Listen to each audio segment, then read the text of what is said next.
was like a psyop to make the Beatles popular? Dude, like all of pop. All of it. Not is Taylor Swift a psyop? All the things are that. Do you get that? But everything runs that way. But do you think it's like an explicit thing, like Taylor Swift has a relationship with Intel, or is it just like she doesn't even Her parents are very rich already, and they moved her in. Her dad's high up at Merrill you Lynch. would never get to have a platform like that. Her dad's high up at Merrill Lynch? Yes. Oh, good Lord. Yeah, you're not ever going to be that high up. And all these rappers that don't have a hit album, but they're still around on things. Yeah. How do you think that works? Do you understand? You are not going to have a platform. Rogan, all the people I see talking shit about Rogan, do you understand? Like, that motherfucker could get killed any moment. He has a huge platform. Yeah. They're going to have, dude, somebody said in the comments, it's funny as shit, that CIA Mike Baker's going to have to go on Rogan now because clean up the mess I made. Somebody said that. And every time I've been on, there's a guy. And Rogan's going to have to sit there and go, okay, and hear it out. Yeah. And play his cards close to the chest because.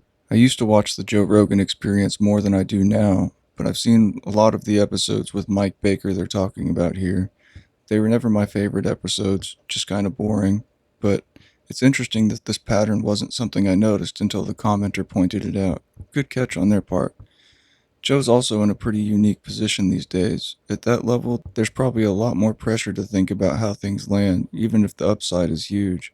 I can see why someone might feel a responsibility to be careful, knowing how many people are listening. How do you think you would feel in his position?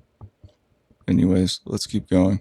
Because he's already shown me where he gets invited to bank to have a speaking engagement at Chase. Jamie Dimon. Yeah. I don't know. He goes, I didn't go. Why would you go to that? People are like, oh, these are important people. Well, what's going to happen probably is my guess is you're going to. All these like politicians make money too. Is like Clinton's do speeches at like Chase for like well, that's like a bribe. It's just a retroactive bribe. Yeah. They all do it. Scumbags. There's such fun. All these people, they're operating in such an evil place that they think they're relatively not evil, and they say it. They'll go, "Well, we're not as bad as Putin." No, I think you're worse. Yeah. I think you're worse. Did Putin ever preside over Russia having like job destroying arguments about if women have dicks or not? Oh, he didn't? Okay, I guess you're worse. You dumb shit. Yo, I don't want to hear nothing I think is wacky from people that sat and argued if women have cocks for 12 years. That's crazy. Does that make sense to you at all? The fact that was even a conversation was so crazy. That shows you it's over. Okay, so not can I mutilate my dick into a fake pussy? Sure. Not that argument. The argument is you have to believe it too, or it's just a fake pussy. No, it's a fake pussy, dude. Sorry. Yeah. Well, I have to. Yo, if I thought that, here's how I just made it. If I go, hey guys, I'm a chick, and I'm not even getting rid of my dick. By We've lived through a pretty unusual period, and I think most people would agree that a lot of ideas were being debated very intensely and very publicly. I'm not here to tell anyone what they should believe, but as they joke around about it here, some people might find this refreshing, while others might find it uncomfortable or disagree. Either way, I think you should stick with the clip. There's still some worthwhile context and information to take away from it. Anyway, and I'm going to wear a wig like your hair. Okay? You look nice. And You look nice. It looks great on me. Yeah. But if you didn't feel like I was a woman, do you think that would affect my feelings of if I was? I'll go, I'm a woman, fuck you. Because if you are, you don't need me to tell you. Yeah. Mm-hmm. Like, if you got to say you're the king, you're not the king. Game of Thrones taught us this. Yeah. So everybody sat here, and that's because they purposely swung into the feminine side of things for control.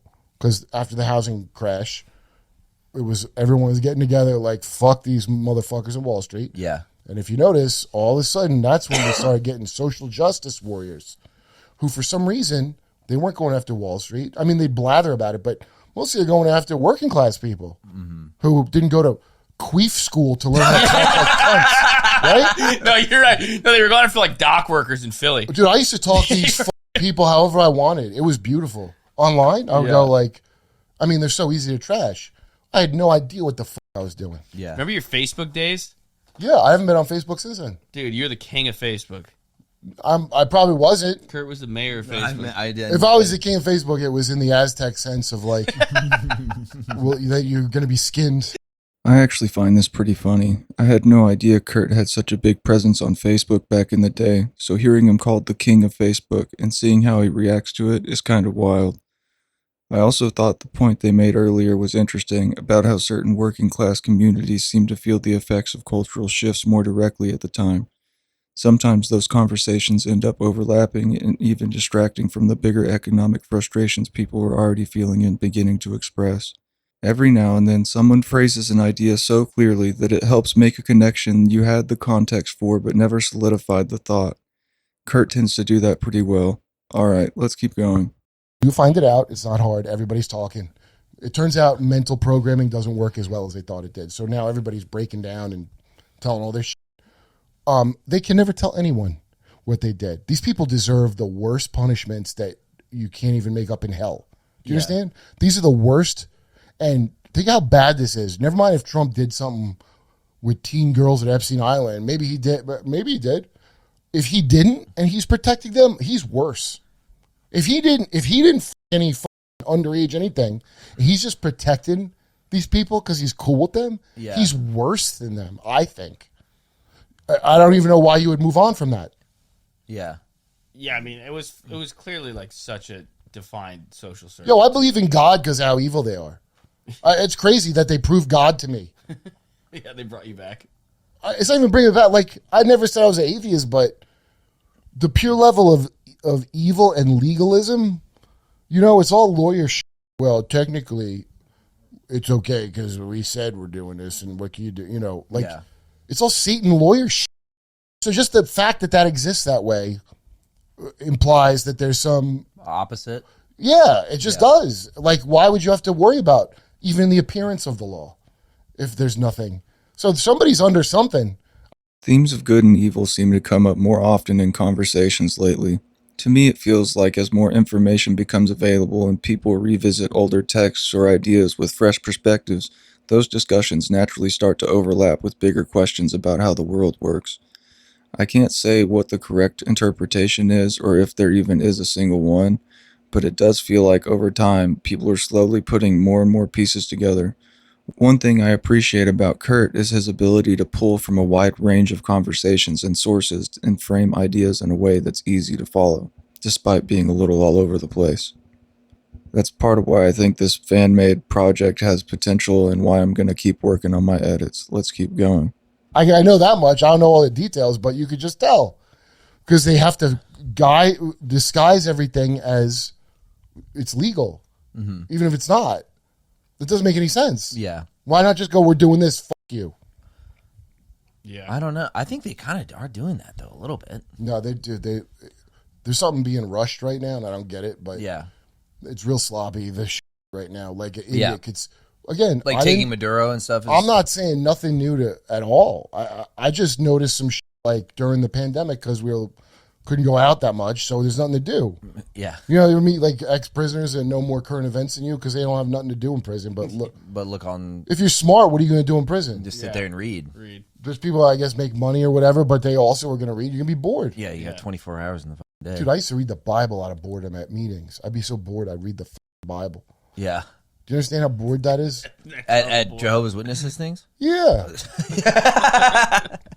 That was the form of entertainment. That was It's your not. best. It's just like something to occupy my head because I don't want to be indoctrinated. Yeah. I like learning, Yeah. Yeah. but I don't want to be like, we need you to feel this way about it. And so, as soon as I get bored, I know you're with me. As soon as I get bored with you, I know you're. You know what I mean? Like, just tell me a new goddamn story, motherfucker. Yeah. I actually relate to this a lot. The way he talks about his Jehovah's Witnesses meetings reminds me of how school felt for me and honestly how movies still feel, where it's hard to stay engaged and forcing focus can feel uncomfortable rather than enjoyable. Over time, I think you start noticing familiar patterns, both in new information and in things you've seen before. Once you recognize those patterns, it becomes easier to sort out what resonates with you and what doesn't. Everyone processes information differently, and some people are just more sensitive to repetition or rigid structure. It can help you sort the BS from the truth. It can also make fitting in a little harder at times, unless you're a comedian, and that can turn into real material. Alright, let's keep going. What? Because Tell they're me some pounding shit the I same ain't one heard. into you over and Yeah, over again. yeah. You're like, you must be And tricking if me. it's a lie and you lied to me and it made me not bored, cool. Yeah. Well, that's how I feel. But I'm not. Liars are boring. Yeah. They you know what I mean? Especially when you know, you first time you hear the lie, like a 9/11 was from not an inside job, which it clearly was. Oh, dude, by the way, on Dirt with Curb show, I had a guy who's got a great book on adrenochrome. That's not fake. Why would you think that's fake? What was he saying?